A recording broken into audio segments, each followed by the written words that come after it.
વડોદરાના સાવલી પંથકમાં સિંચાઈ કેનાલોની સમયસર સફાઈ અને મરામત ન થવાને લઈને ખેડૂતોમાં રોષ જોવા મળી રહ્યો છે। નર્મદા સહિતની કેનાલો દ્વારા ખેતરોમાં પાણી પહોંચાડવામાં આવે છે, પરંતુ લાંબા સમયથી રિપેર અને સફાઈ કામગીરી ન થતા ખેડૂતોને મુશ્કેલીનો સામનો કરવો પડી રહ્યો છે। કલેક્ટર કચેરી ખાતે યોજાતી સંકલન બેઠકમાં સ્થાનિક ધારાસભ્ય કેતન ઇનામદારે આ મુદ્દો ઉઠાવ્યો હતો અને સમયસર ટેન્ડરિંગ પ્રક્રિયા પૂર્ણ કરીને કેનાલોની મરામત કરવાની માંગ કરી હતી। છતાં પણ ધનતેજ અને કમલપુરા સહિતના વિસ્તારોમાં બિસ્માર હાલત યથાવત રહેતા ખેડૂતોમાં આક્રોશ જોવા મળ્યો છે। બીજી તરફ નર્મદા વિભાગના અધિકારીએ જણાવ્યું છે કે ફરિયાદ મળ્યા બાદ સર્વે કરી એસ્ટિમેટ તૈયાર કરવામાં આવશે અને મંજૂરી બાદ ટેન્ડર પ્રક્રિયા પૂર્ણ કરીને સમારકામની કામગીરી શરૂ કરવામાં આવશે। હું કમલપુરા ગામનો વતની છું। હું સરપંચ છું। મારું નામ પંડ્યા જીગર દીપકભાઈ છે।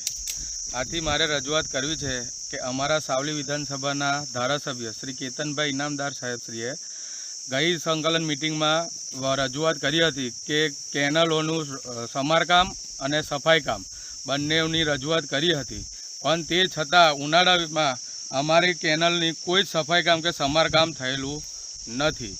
ત્યાં સાહેબને નમ્ર વિનંતી કે એની માટે કોઈક રજૂઆત કરે।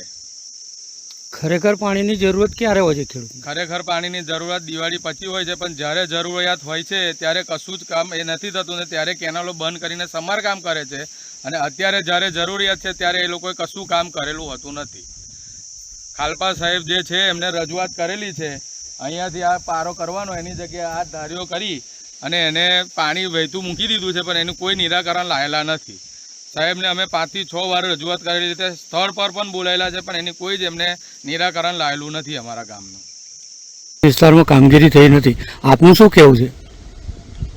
માન્ય શ્રી સાવલી ધારાસભ્ય શ્રી કેતનભાઈએ જે રજૂઆત કરી છે સંકલ્પમાં, એના સંદર્ભમાં અમે જે તે સમયે જે એમનું મૂળ રજૂઆત છે કે જે પાણી ચાલુ થાય આવતી જના એનાથી પહેલાં સફાઈ કેનાલમાં સફાઈ થઈ જવું જોઈએ અને મારા બધા કામ પૂર્ણ થઈ જવું જોઈએ।